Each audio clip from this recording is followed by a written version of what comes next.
Hey, yo, what's up? Back at you with another video. The day is hot and rolling, and this time we got Fikile Mbalula in the hizza. He's got a press briefing. Let's listen to that right now. Political and the public environment. The Secretary General will lead us, and then after which we'll coming to you live by SABC Stream. Thank you very much, members of the media, ladies and gentlemen of the media, and we want to apologize for starting slightly behind time.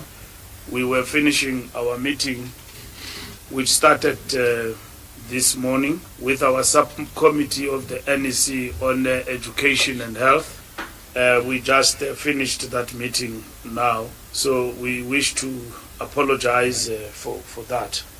We meet here today as the African National Congress in time of deep reflection, collective mourning, and steadfast commitment to our historic mission.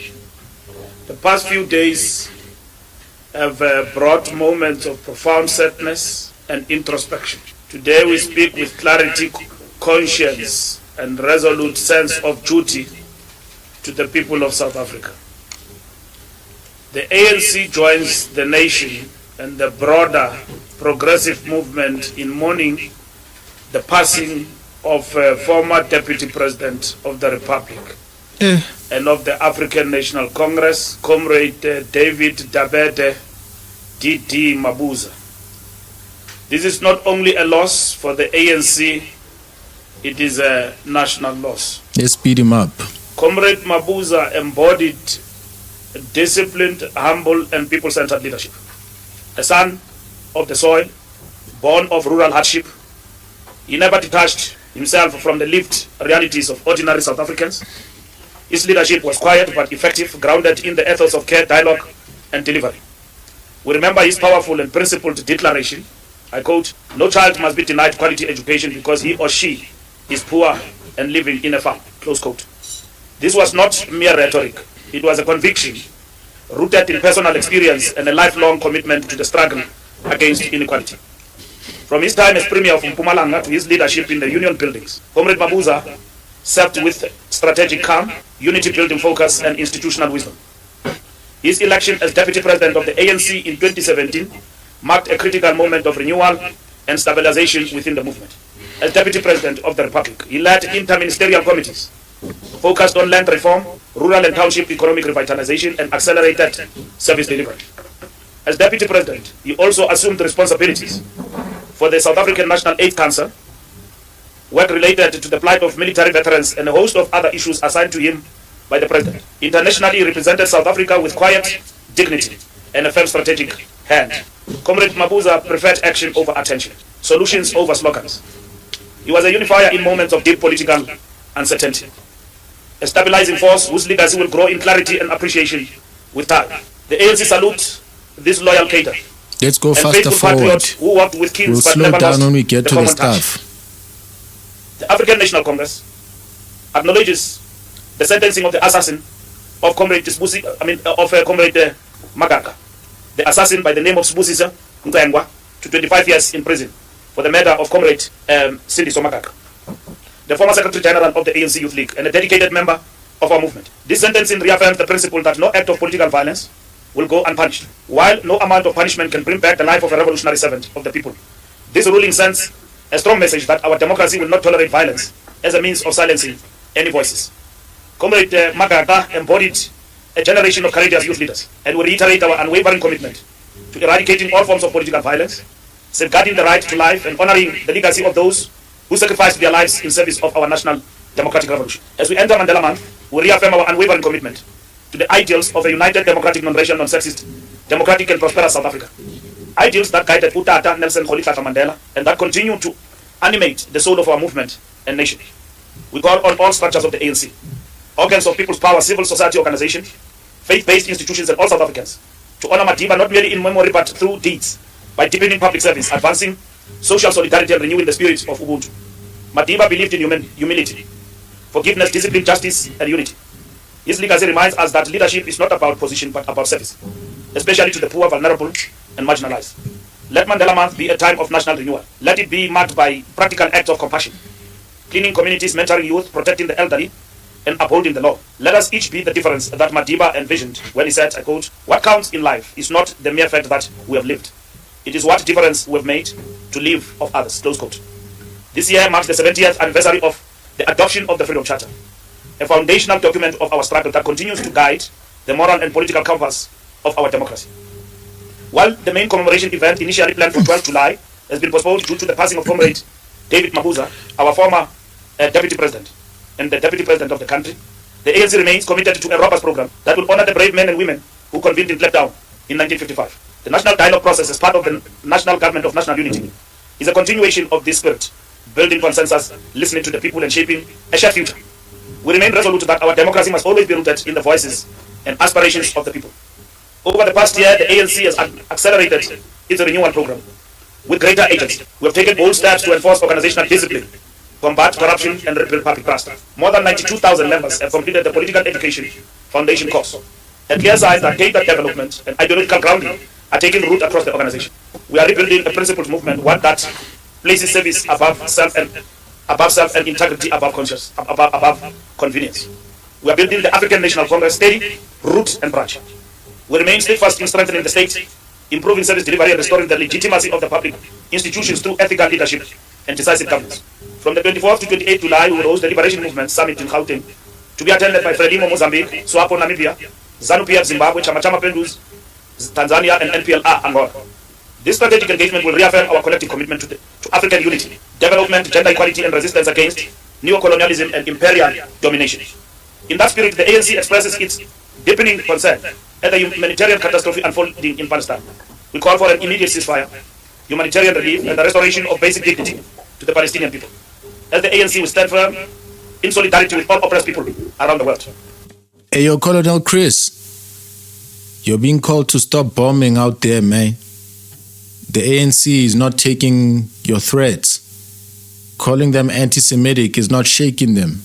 They say, yo, we call attention to that once again, as you call attention to the ANC's anti-Semitic behaviors, claiming that they are allying with the enemies of the United States. They are saying, yo, cut the crap. We remain committed to improving the lived realities of our people through transparent and responsive governance. We commend the Department of Human Settlement for launching a digital housing application system that expands access, enhances transparency, and reduces corruption. We further welcome the acceleration in the issuance of title deeds, affirming the dignity of ownership and security for thousands of families. We also applaud the decisive action by SAPS in dismantling a fraudulent UIF claims syndicate. We thank the Minister of Labour and Employment for ensuring that this investigation is followed by systemic reforms. Let it be known, corruption will not be tolerated, crime will not go unpunished. Public funds belong to the people, not to criminal syndicates or dishonest officials.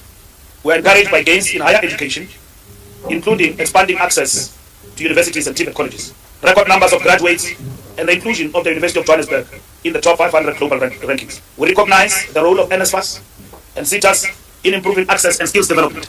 However, we do not turn a blind eye to persistent challenges, including administrative inefficiencies, infrastructure gaps, and governance failures in some institutions. The ANC is determined to work with stakeholders to address these issues decisively.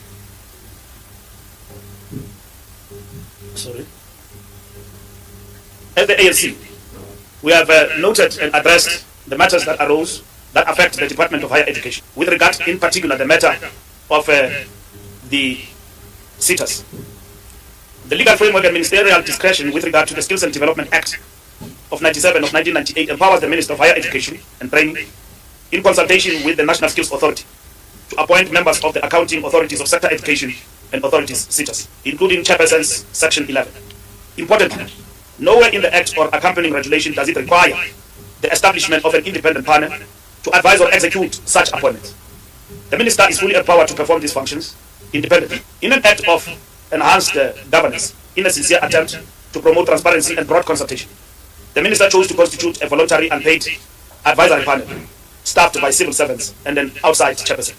This was done in good faith to ensure that merit-based and impartial guidance informed the decisions in the national interest. This extra governance measure, though commendable in principle, has unfortunately been weaponized by some political actors. The minister approached a respectable advocate, Terry Mutau, senior counsel, to chair the voluntary advisory panel. However, his appointment was never formally concluded due to procedural delays, including the lack of formal engagement through the department's legal services. Despite this, his name was mistakenly included in a list shared with Parliament during a period of heightened legislative activity. Crucially, when appearing before Parliament, the minister clearly stated that Advocate Mutau had not attended any of the panel's meetings. This is a decisive piece of information, which directly rebuts any allegation of deceit or misrepresentation. Had the minister intended to fabricate or exaggerate Advocate Mutau's role, she would not have made this transparent and clarifying statement. This detail proves that there was no intent to mislead Parliament, and certainly no malice. Upon becoming aware of the error, the minister promptly apologized to Parliament and issued a formal written apology to Advocate Mutau, personally and in public. Yo, I think y'all have watched this. Y'all have watched it forward, no? Y'all have started hearing him deflect and what so forth. So far, it's condolences and exchanging pleasantries. It's a long hello. The mistake and correcting the record. We reject in the strongest terms the Democratic Alliance opportunistic laying of criminal charges against the minister. The DA's conduct is not grounded in legal principle, but in performative politics.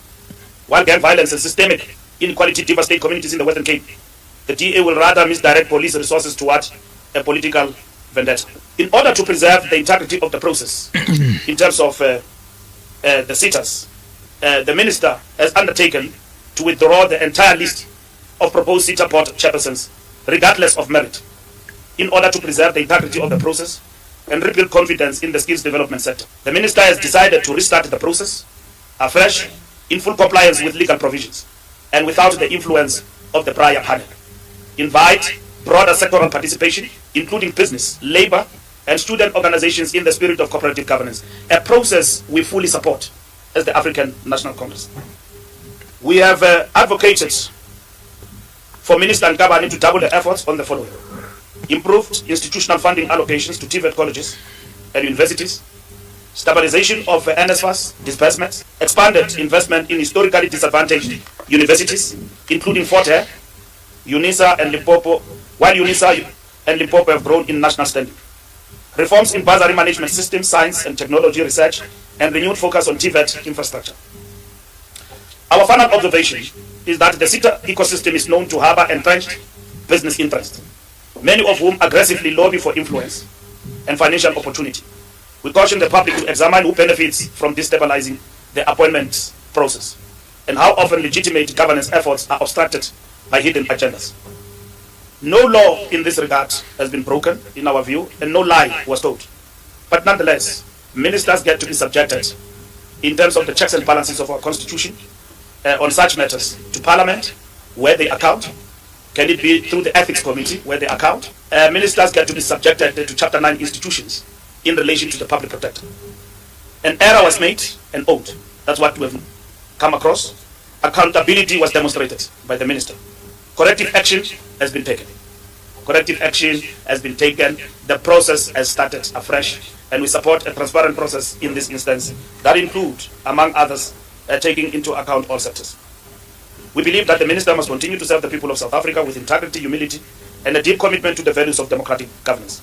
We call on all stakeholders, business, labor, students, and civil society to support the research process and recommit to building a strong, ethical, and forward-looking post-school education system. The African National Congress takes seriously the recent allegations made by KZN Police Commissioner, Lieutenant General Nhlanhla Mkhwanazi. There we go.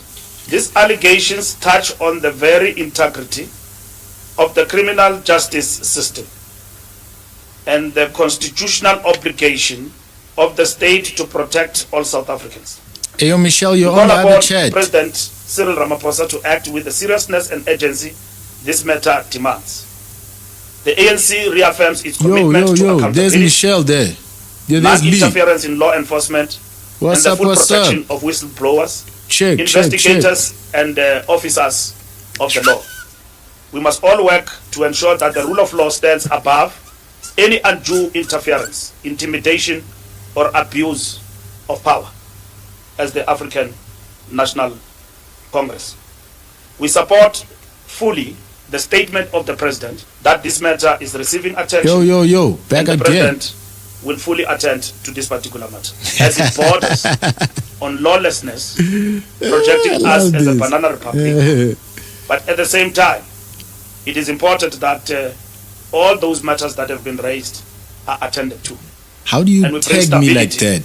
In terms of law enforcement in our country, is there a link? As we pursue efforts, how do you do that? In the fight against crime in our country, we must raise an uncomfortable but necessary issue: the rise of unethical behavior within sections of the media, and the corrosive impact it is having on South Africa's democracy. Yeah. The ANC is gravely concerned by the growing pattern of what can only be described as disturbing phenomenon, where certain journalists are no longer reporting the news, but are actively involved in shaping political agendas, settling scores, and waging battles on behalf on behalf of those they align with or represent. Yes, who are those? It is not journalism. It is not political warfare waged under the banner of the Fourth Estate. We respect media freedom. We fought for it, but that freedom must never be confused with impunity. The South African public has a right to expect truth, balance, and accountability from its media, not scripted propaganda manufactured in the corridors of political agendas. The ANC calls on the Press Council, SANEF, media ombuds institutions, journalism schools and editors, forums to act decisively to confront this creeping ethical rot. If they do not, they risk presiding over the wholesale collapse of media credibility in the eyes of ordinary South Africans. As the African National Congress, we stand open to engage with the media in all platforms, as this is a two-way process, as the media seek the truth, to give the media what it deserves. To be clear, we are not at war with the media. We are at war with misinformation and disinformation, with the manipulation of facts, and with the systematic erosion of journalistic ethics that undermines the public's right to know and distorts democratic discourse. The ANC will continue to engage openly and transparently with ethical journalists and independent media houses. Journalism, but we will not remain silent in the face of a growing information disorder that undermines our movement, sows division in society, and weakens the institutions that sustain our democracy. Please teach me. If South Africa is to thrive, the media must rise to its own moment of renewal. Yes. The African National Congress will speak for itself, not through faceless sources. A faceless source cannot be a credible source to pronounce on ANC positions. The ANC remain available at all material times to engage with colleagues in the media on all matters, small and big, controversial, difficult conversations with the media. It is a two-way process of respect that in terms of that particular process, it is important that we need to keep engaging with respect as we did all the time throughout the years. As we reflect on the life of Comrade Didi and Mark Mandela Month, we are reminded that real leadership is not about visibility. It is about consistency, character, and care. The ANC recommits itself to the cause of ethical leadership, clean governance, and the ideals of the Freedom Charter. We do not fail the people who place their trust in us. We dare not betray the sacrifices of those who came before. We are the movement of Tambo, Sisulu, Mandela, Makreke, Plaki, Nokwe, and Winnie Mandela. We serve the people. We advance the revolution and we move forward as a collective. Thank you very much. Thank you very much, SG. Now it is the time for us to have the conversation. I will take questions. I'm looking for hands.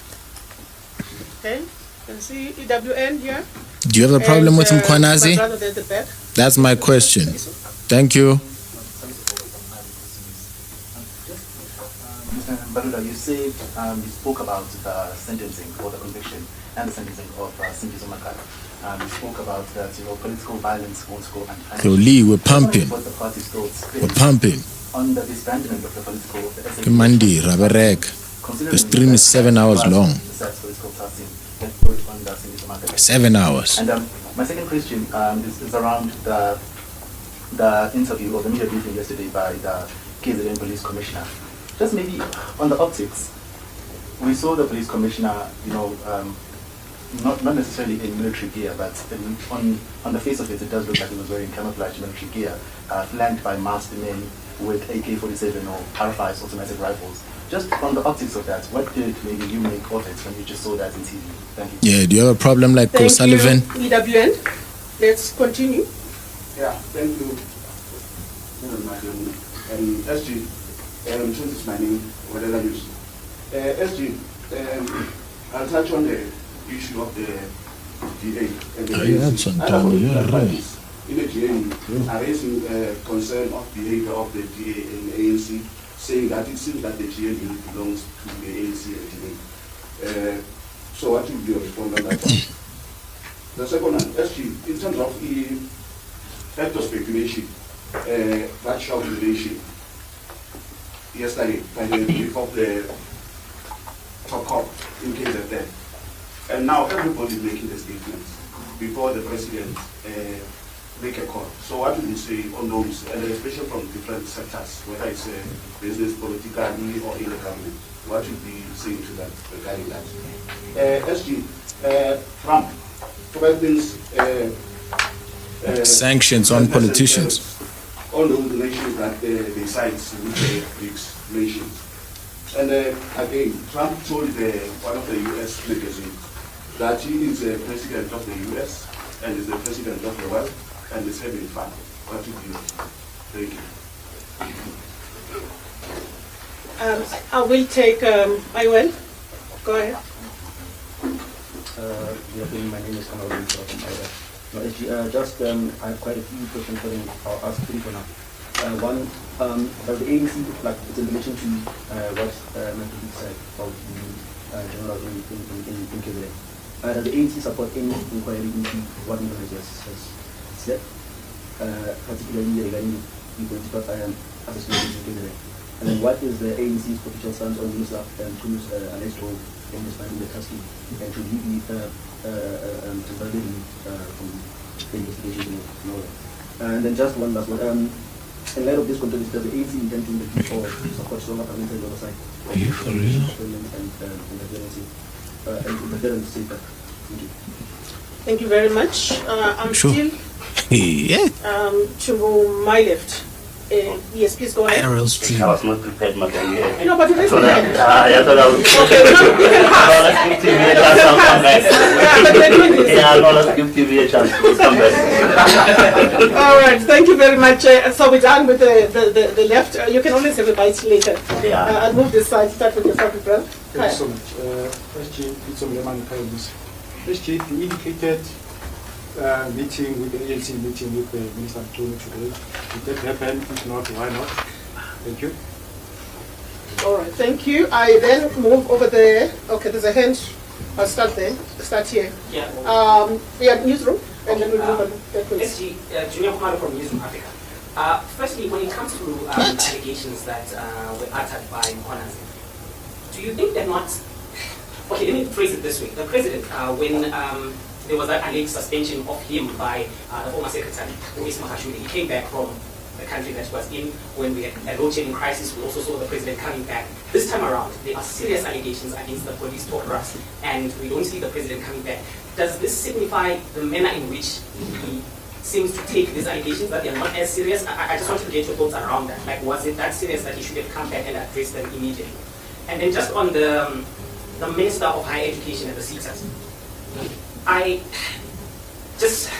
so as the ANC, you believe that it was just an error by the minister, like there was no malice, there was no desire to mislead panel. But right now we are seeing reports that there are other members in that panel that she aims to have put together that are also saying that you were not in that panel. There was never, one of them I think says I was not part of the panel, the other one says I was part of the panel but not part of the decision making. So is the ANC saying that there was no attempt at all by the minister to mislead Parliament, and there is no action that is going to be taken against the minister? And just lastly, the Democratic Alliance itself has said that the president is quick to act when it's a DA, deputy minister, who does something wrong. But when it comes to the ANC, there is this coming together and defending their own rights. In the beginning, you spoke about the ANC now changing tune and basically taking action against corruption. But there are ministers such as Smelani, there is also minister in the presidency as well, now there's the minister of police. No action seems to be taken when it comes to these ministers and the serious allegations that they are facing. Do you think it's a fair assessment then from your GNU partners to say that this alleged accountability is only required from the GNU partners, not ANC members? Thank you. Thank you very much. News 24. Mr. Mbalula, I'm going to start with the Higher Education Minister, but I'm going to bring in the Minister of Milan as well, and now the Minister of Police. Considering that we are told that there are now cases in existence against Mr. Hawks are investigating according to DA. Are you not concerned about the quality of the leaders that you deploy to Parliament and how that makes the party look, especially with you and the others out from renewal? And then lastly, I want to ask about, does the ANC have confidence, do you still have confidence in the Minister of Police, given the many allegations that came with General Mkhwanazi yesterday? Thank you. Thank you very much. Do we have any other hand? All right, SG, I think we can attend to those. Sure. Thank you very much for the questions. EWN, the first question in relation to the disbandment of the task team.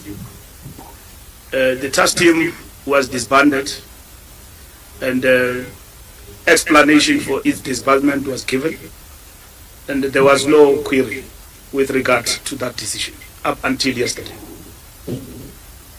And so, as part of the package of what was said yesterday, this will belong to the issues that will have to be investigated, to be tested one way or the other, in terms of their veracity, as raised by the Lieutenant General yesterday. The task team was disbanded. I'm sure now it's over 6 months. Publicly, it was communicated. There was no reaction. We all got the explanation as to why it was actually disbanded. I'm struggling. Now, yesterday we got a different story in terms of Lieutenant General Mkhwanazi. So it's part of the issues that we believe that if there is a process of testing the veracity of what has been raised yesterday, must be tested and be proven. And in that regard, optics of Commissioner Mkhwanazi is a former special forces policeman, high ranking, and the camouflage you saw yesterday is the camouflage of the special forces, and they carry heavy arms, and police do appear in different regalia, and that is their uniform too.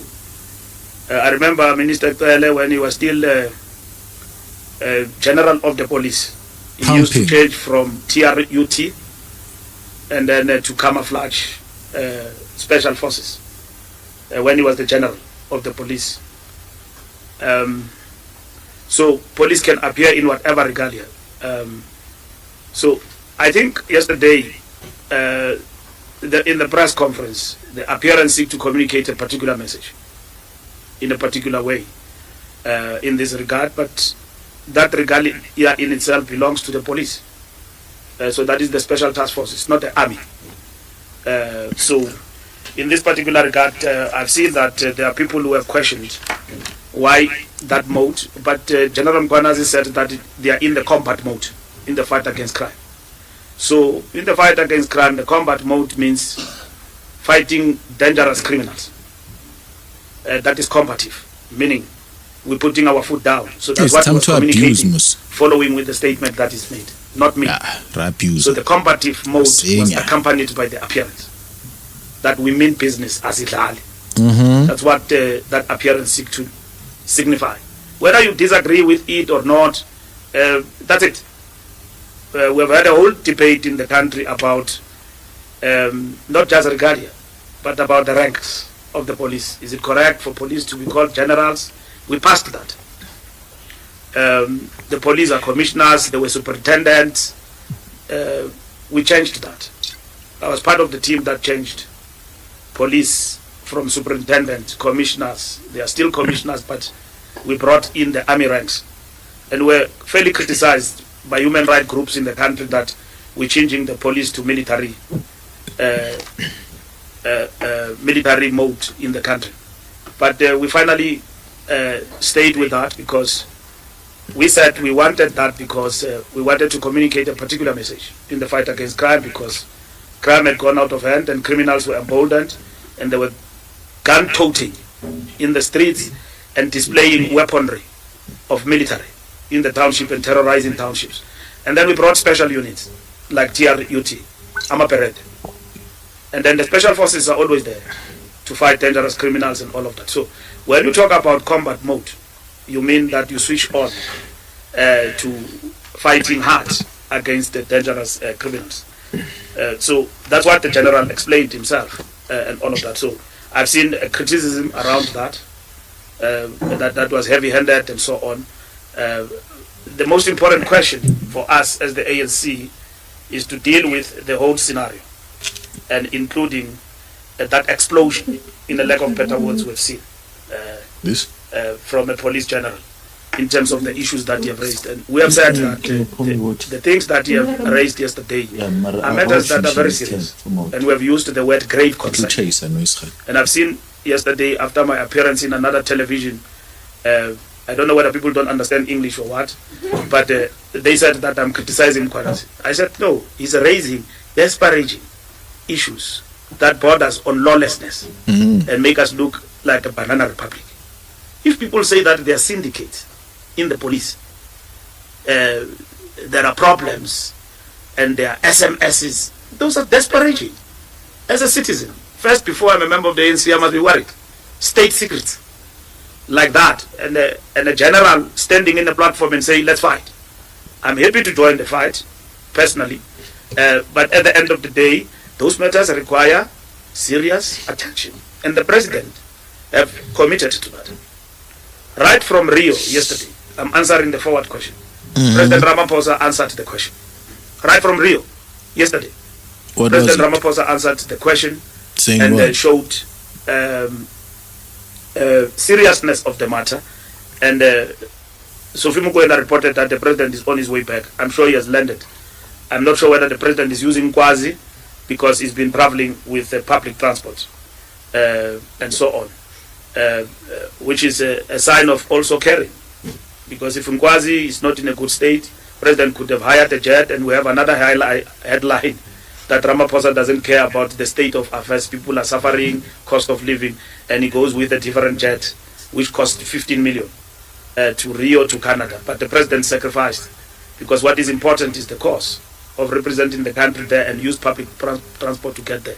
So I know from here to Rio to Brazil is 8 hours. If the president is on his way back, probably he will be in the country by now and tomorrow. And we have defined all these matters in the capable hands of the state. And we have said as the ANC, the center must hold. We are not a banana republic. When a top cop, don't analyze what he said. He raises the issues that you have raised, which the ANC, we say they are of grave concern. They must be attended to. We have not criticized Mkhwanazi. What will be the basis to criticize him? We don't know what he's talking about. Because if you criticize a police cop and without information from Lutuli House, and tomorrow he's proven to be wrong, you are proven to be on the wrong side, and the top cop is on the right side, what are you going to say? Believability is important. And in this instance, as the ANC, we are very clear that those matters are serious, they must be investigated. And F2, we also observe and understand protocols. Talking crap. And the president has called his forces that serve under him that they must hold the horses. He's going to attend to the matters. And I've seen the police commissioner also issued a statement this morning. But at the end of the day, South Africans are edgy. And South Africans will always be on the side of those who fight what is wrong, which is nothing unprecedented given our history as a country. We like and we dislike anything that seeks to suppress the truth. And the ANC is on the side of the truth, and that's what is important on our part. So I just wanted to emphasize that point. The GNU does not belong to the DA and the ANC. It belongs to the people of South Africa. We've got 10 political parties DA happens to be the biggest political party in the GNU. After the ANC. After the ANC. ANC is number one and then followed by DA. So, and then others follow. So we invited everybody in the GNU. So GNU is not going to collapse because why is O'Sullivan desperate? We have been truthful to the people of South Africa. With our 40%, we have been directed by the voter to share power. And we've got no choice. And if we did not want to share this power, within 14 days, we could have collapsed the government and called for the re-election. We did not do that. We went for the route of what the people of South Africa wanted, which is sharing of power. And that's where we are. So others wanted the Grand Coalition, which we rejected out of the window. We chose GNU. And then Grand Coalition will mean a marriage of two political parties, which will be the ANC and the DA. Other political parties shouldn't in the GNU be worried about what the DA does and want, because GNU is stronger with all the parties that are participating in the government of national unity. We face challenges together, and the points of difference that we have, we seek to resolve. We have said now that the budget issue, which has become the main test, the major test of this GNU, we need to get together and talk about resetting the budget, how we want to operate. And those issues that are raised by other parties about their concerns must belong to resetting the budget, about how we want to operate, because this is not a marriage of the two political parties. It's with everybody. And we agree with that particular point. Statement of the top cop, we reiterate our position that the president and the state must deal with those matters. The center must hold. We can argue every aspect of what General Mkhwanazi have raised, for and against. That's not the way to go about to address a very volatile situation like that. We've got a head of state, we've got a president, which must attend to these matters. As the ANC, we defer to the president to address the issues General Mkhwanazi have raised. And we will, put our comment in detail on these matters for a while, in reserve, up until we get to the bottom of the issues that he raised, which are important, that they must be attended to. Mkhwanazi has been working very well in terms of the fight against crime and all of that, and we're all under the impression that they've been working very well with the minister. Boom, the press conference. So you don't, under those circumstances, we were not forewarned about these challenges, and he raised very big issues. Now, I see everyone, because the ANC is an easy victim, and I wish to make it very clear that the ANC will not be in favor of fudging the truth in this particular instance. All these matters must be attended to, and we're confident that government, under the stewardship of the president, they will be handled and be handled responsibly, because these matters borders on state security and so on. So they must be attended to. We are not saying that General Mkhwanazi, in terms of any other matter that is on the wrong or anything, we have not made any such comments. South Africans are in conversation about that matter since yesterday, and it involves the deployee of the ANC as the minister. And we're not standing here and saying that no, the minister must not be looked at, he must not account. Why will you be a minister if you don't account? Why would we be in government if we don't want to be held accountable? And the minister's statement also is very responsible, because the minister said that as much as he dismisses what General Mkhwanazi says, but he equally subjects himself to the process of accountability. Now there's only one boss in that government, which he was given that status as the chief executive of government, is the president. So any responsible person will defer to the president with all powers vested on him to attend to those matters. And the president has committed to attending to those particular issues. And we can then deal with what the president is going to do about these issues. Today I don't know whether it is correct, truth. General opened a case against the minister, so it can tell you where we are going. So we need to address these issues. We were there before as this country, and these matters were addressed, where state institutions were threatened, intelligence, police, and all of that, and eventually some of these issues were addressed, not adequately, but we were here before. So when we're faced with challenges like this, that is the test of leadership. And in this particular instance, we don't want to bring confusion and make suggestions that are unrealistic. Parliament must do its job. Why should they ask permission? I hear the question that should Parliament investigate? Parliament must do what it is within its realm to deal with matters as they arise. They must do their job. They don't need permission from a political party. They must process these matters in the context of Parliament and hold people accountable, and then get to the root of these issues. So there's the executive, the minister, and the president, led by the president, and there's Parliament. On the other side, political parties and public representatives, there are checks and balances there. Our constitution is stronger because we've got Chapter 9 institutions, that nobody is above the law. Anyone can be subjected to that. So in this particular instance, wow, I can see the issues you are raising, that matters have been raised about so and so, and then the guillotine must fall, and all of that. So in this particular instance, let's follow the processes as the ANC, which we believe must be followed. That must be outlined at a later stage. I'm not going to comment about President Trump. Probably there is a statement on Twitter as we speak now. So if I were to comment about President Trump, I won't finish this press conference. There are many comments that he makes all the time. And so I'm not going to comment about that. Why not? Does ANC support any inquiry? We have not reached that point. The matters are serious. They must be attended to. Whether that will lead us to an inquiry on the matters that have been raised, it's a question that we can answer only as and when it's part and parcel of the solution or the process outlined from the side of government in dealing with this particular matter. The position on Comrade Senzo, we have not met with Comrade Senzo, and in this particular instance, and I'm fully confident that he will engage with the leadership of the ANC, and in particular Luthuli House, on the disparaging allegations that have been made. He owes it to the ANC. He doesn't have to be commanded about it. The ANC itself has got its own processes. Integrity Commission and all of that. So there's officials of the ANC. He will brief us as a deployee.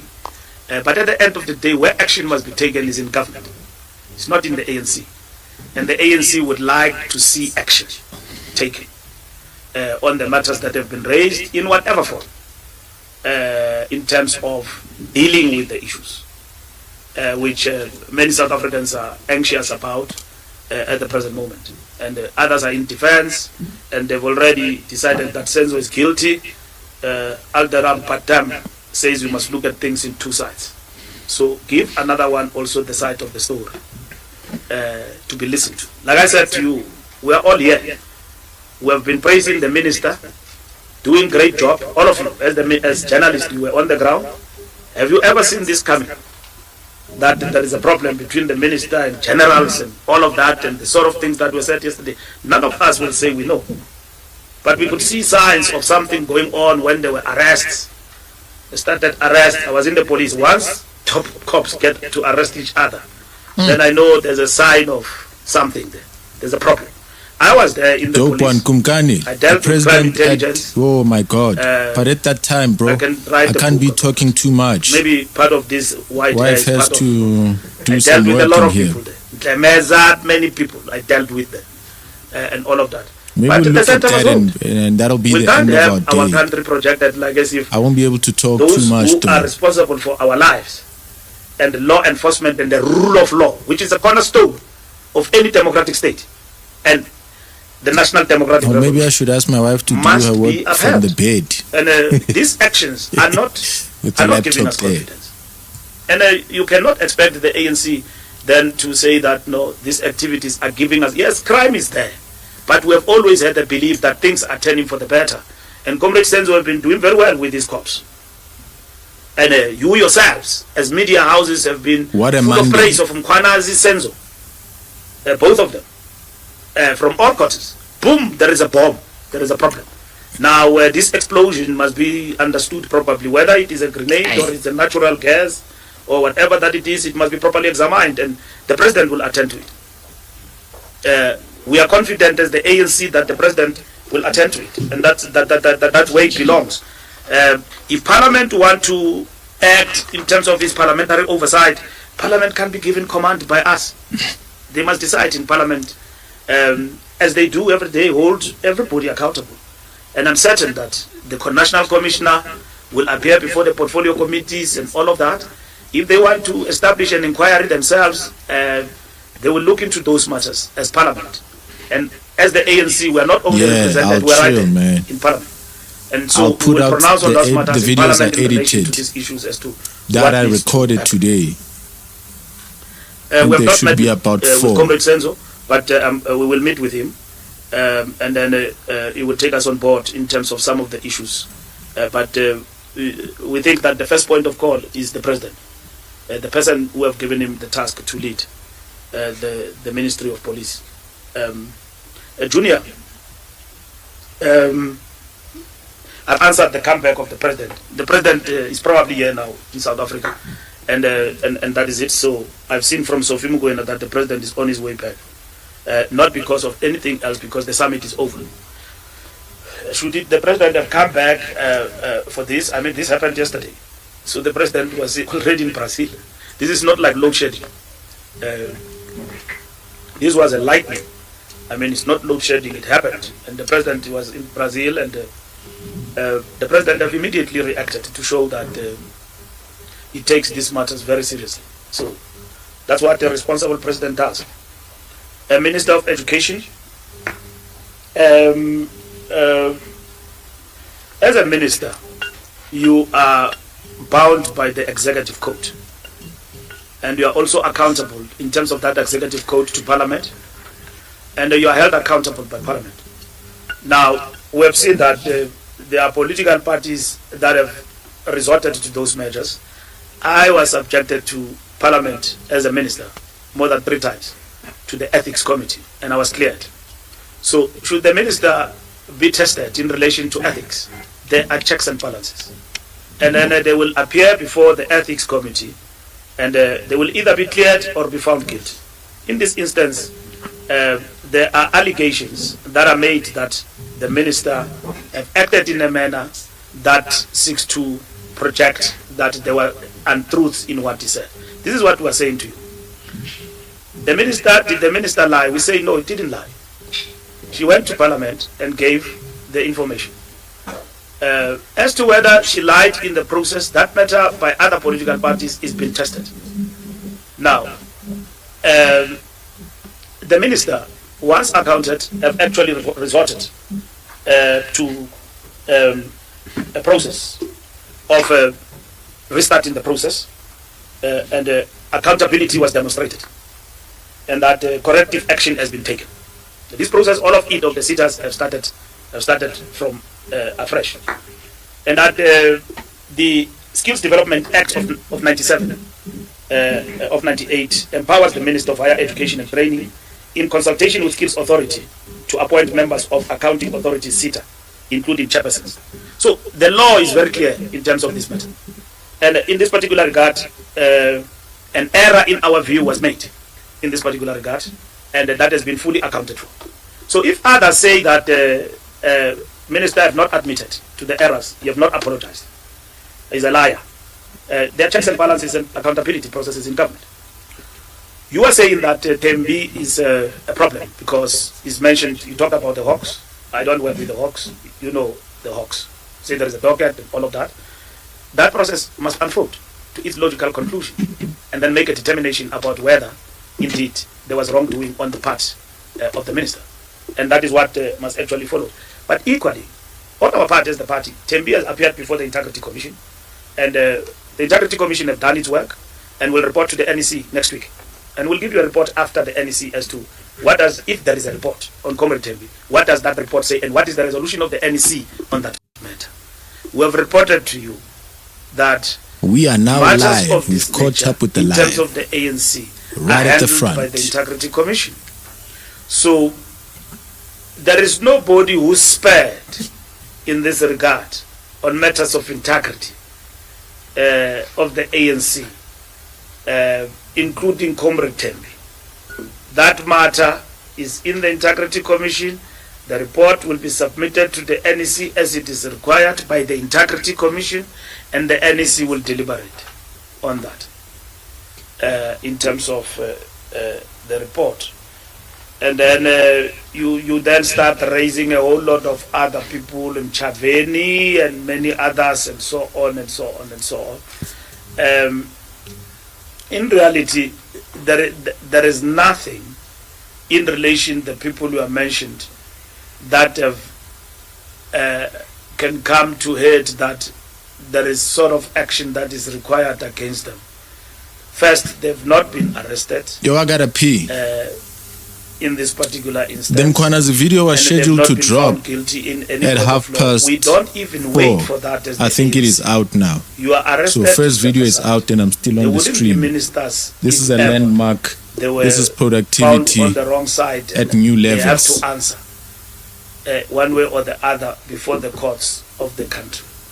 But the projection that the ANC is inept, does not act on matters based on allegations is incorrect. We're acting every day, and we subject ourselves even to scrutiny on our own, even beyond the limits of the constitution of the country. Many political parties and individuals here, they will tell you that when they are arrested, presumption of innocence. In the ANC, we have perfected that. If you are arrested, you step aside. And it has happened, and it is happening on a daily basis in front of you about individuals. This thing that we are complicit in as a party to the protection of wrongdoing, maybe in the past. At the present moment, we're carrying out our renewal project. Maybe in the past. And that is why, as the party, even in our manifesto, hence people voted for us, we said that at some point we veered away, and then we are on the comeback. And on the comeback is not going to be easy, because the believability among our people is what is important. People want to see more action than any other thing.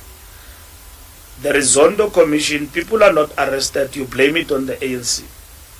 And we have said that we support the capacitating of state organs in the fight against corruption. It doesn't matter. We have said so, that even if you are members of the ANC and you are arrested, you are on the wrong side of the law, you are accused of corruption, you step aside. We are without our former Secretary General in the party because we had to put him on a step aside. But that is not recognized. Who in the ANC today, I'll ask the question, is in the courts and is not on step aside? In the past, you used to see people of the ANC going to courts with T-shirts supporting people who are accused of wrongdoing. Have you seen that in the past 5 years? It's gone. Tell me renewal is not grinding. In the past, Mbalula is arrested, there are people singing Lenduyenzayo Ailunga in the courts everywhere. You can accuse us of ineptness in certain areas which we will admit, and we have said that we are building a party, a root and branch. We have effected renewal in the organization and implementing it effectively, including to our members of the organization. Now, ministers are subjected to the same rules that are informed by the executive code in this particular instance. So we need to follow that. All what we are explaining about Mkabai, we are saying to you that the minister went to the portfolio committee, explained herself told what she can tell. Where she made mistakes, she was clear and apologized before the committee and admitted to errors. It did not end there. The corrective action has been taken. And that is why we're saying to you that the DA position of charging the minister with perjury, we reject it. And in strongest terms, because to us it's performative politics. It has got nothing to do with the truth. But anyway, they can take it further. It's a democratic country. They've got the right to do what they do. It's performative politics. You can go and open a case against somebody in a court and all of that. But where is this charge? That the minister has not acted in a manner that seeks to do things right in a way. She has appeared before that committee and they've taken her to ethics now, right? They've taken her to ethics. Let these things that she told, the lies, be tested then.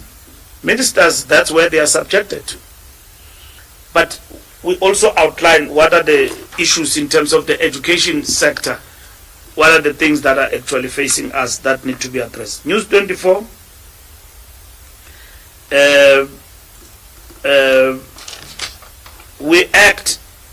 President will act against any other minister in government.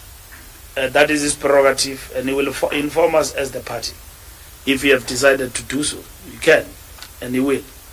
But the opportunism in which, you know, in the ANC, ministers get to be guillotined. I'm using an extreme word, guillotine. And they don't even get to be told why. The DA, they were told why. Their deputy, and they were told that they give us somebody. They wanted to collapse government on the basis of that. And then they started to pinpoint fingers to their colleagues in cabinet and all of that. We can say a lot of things about ministers in the GNU who come from other political parties, and on the basis of that, we make inflammatory statements. That's not the way to deal with issues. So that's what is important to us. The ANC will not defend any wrongdoing. We'll go to the bottom of this, and all our ministers in government, not now, even before, must be subjected to processes of government in terms of good governance, either in Chapter 9 institutions, even in Parliament. They must account. Should they be on the wrong, we will not hesitate to take action in that regard or call for our president to act on them. So in this particular instance, we follow the rule of law. Thank you. Thank you very much, SG. It is almost 20 minutes to 5. I will end it on this note and say thank you for coming through. Look out for the release of the annual report of the ANC, which will be released by the Secretary General immediately after. And we will share the report with members of the media that details the performance of the ANC and the progress that's been made in the renewal of the ANC in the past financial year. Thank you very much, members of the media. Thank you, SG. We'll give you a linked copy.